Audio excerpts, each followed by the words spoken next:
Hello দিদি, আমি তানিয়া বলছি, তোমার সাথে একটা কথা ছিল। হ্যাঁ তানিয়া বল, কি কথা বল। বলছিলাম যে তোমার স্টেটাসে আজকে বিরিয়ানির ছবি দেখলাম, তো তোমরা সবাইকে আজকে বিরিয়ানি খেয়েছো? হ্যাঁ আসলে আজকে আমাদের বাড়িতে লোকজন এসেছিল, তো তো সবাই আজকে বিরিয়ানি খেয়েছি। শ্রাবণ মাস তো শেষ হয়ে গেছে, তো বিরিয়ানি তো এখন খাওয়াই যায়। ও আচ্ছা, তো তোমার ভাইও খেয়েছে বিরিয়ানি? হ্যাঁ ভাইও খেয়েছে, মা তো আজকে রান্না করেনি, ভাই আলাদা করে কি খাবে। কেন রে? আচ্ছা বলছি, তোমরা কি ওকে বিরিয়ানি খেতে জোর করেছিলে না কেউ নিজে থেকেই খেয়েছে? জোর, তাও আবার বিরিয়ানিতে? ভাইকে কোনোদিন বিরিয়ানি খাওয়াতে জোর করতে হয় না, ওর তো ফেভারিট ফুড বিরিয়ানি। কেন বলতো, ভাইয়ের কি বিরিয়ানি খাওয়া বারণ? না না, বিরিয়ানি খাওয়া বারণ হবে কেন? না না, ভালো করেছে, খেয়েছে, ভালো করেছে। আচ্ছা ঠিক আছে, এটাই জানা ছিল। ঠিক আছে, আমি রাখছি। হ্যাঁ আরে তানিয়া দাঁড়া, রাখছিস কেন? মানে কি হয়েছে আমাকে একটু বল, কি হয়েছে? না না, কিছু হয়নি গো।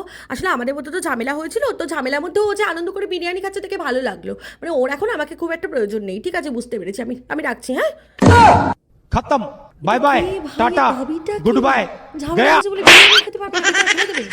ভাই আমরাও ঝামেলা করি, আমরাও কারো না কারো গার্লফ্রেন্ড, কিন্তু এরকম জীবনে করিনি ভাই।